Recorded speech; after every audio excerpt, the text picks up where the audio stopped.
Rocky III, Balboa, devenu champion du monde catégorie poids lourd, s'est embourgeoisé. Il s'empâte.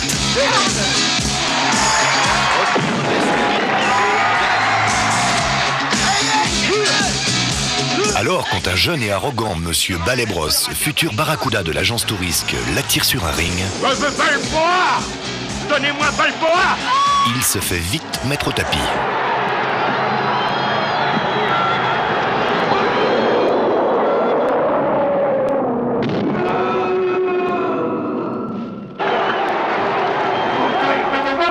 Apollo Creed est devenu le coach de Rocky.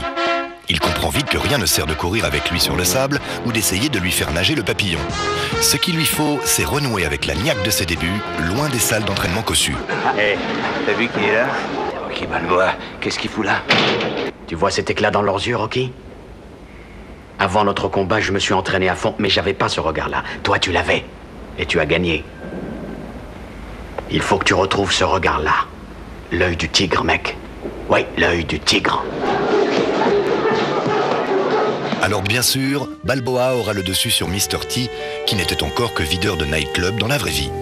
Mais entre-temps, une faille s'est faite en Rocky, qui ressemble de plus en plus à un personnage des Marvel Comics. Tout en claironnant qu'aucun match n'est jamais désespéré, Balboa paraît se dire que pour autant, aucune gloire n'est jamais acquise. Pourtant, Rocky IV est le plus gros succès de la saga, et un grand moment de cinéma riganien. L'étalon italien contre le rouleau compresseur russe.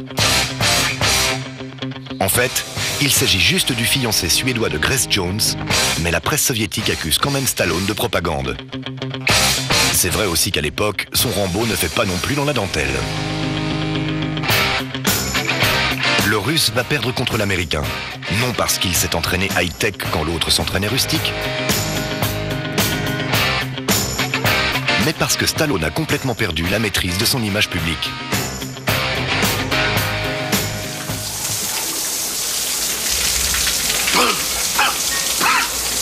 Ah, toi alors! J'ai encore jamais vu ça! Rocky V, et c'est la chute.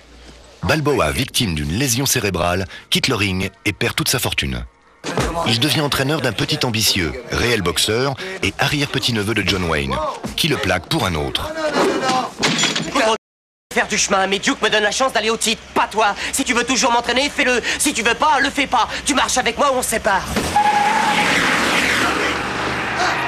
Balboa plaque femme et fils pour suivre son poulain. Et le film se prend une gamelle. Stallone est sonné. Sylvester va pouvoir continuer à décrocher 20 millions de dollars par rôle, mais Rocky semble devoir jeter l'éponge pour de bon.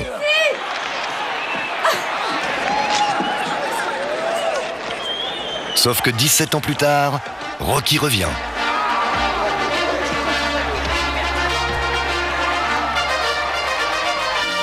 Ce 6e opus raconte le dernier combat de Balboa. Veuf, délaissé par son fils, Rocky reprend du poil de la bête devant la simulation télévisée d'un match qui l'oppose au champion Mason Dixon, et qui est aussi champion dans la vraie vie. Contre toute attente, Balboa est donné gagnant, alors malgré ses 60 ans, il renfile les gants. T'as de l'arthrite dans le cou. J'ai eu le même problème. Donc, on va pas faire compliqué. La solution, la voilà. Pure force de frappe. On va lui fabriquer des missiles à hématome. 60 ans, c'est aussi l'âge de Sylvester. When you're 50, 55, I swear to you, you start to feel like you're still 25, but you look in the mirror and go, God, I'm different, but there's so much more I have to do, but society goes, sorry, time's up. Le nombre des années n'était pas le seul adversaire du projet. Dans les années 70, on faisait du cinéma. Aujourd'hui, on fait surtout du commerce. Business has changed, big time.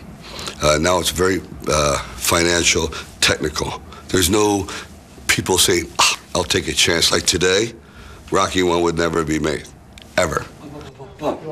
En tournant Rocky Balboa, Stallone remporte encore une victoire sur l'adversité, peut-être la plus belle. Il réussit à se réapproprier son personnage pour en raconter lui-même la fin. Un vrai travail de deuil cinématographique, dont la sérénité force le respect. There was a shot in the movie where I'm just standing on the steps during the credits. I didn't know they were filming me. The movie was over. It was done. We said wrap. And I just felt like, look at this. Whenever you stand on the steps, anyone who climbs these steps, you believe that all your dreams have a chance. And I said, look at this, unbelievable.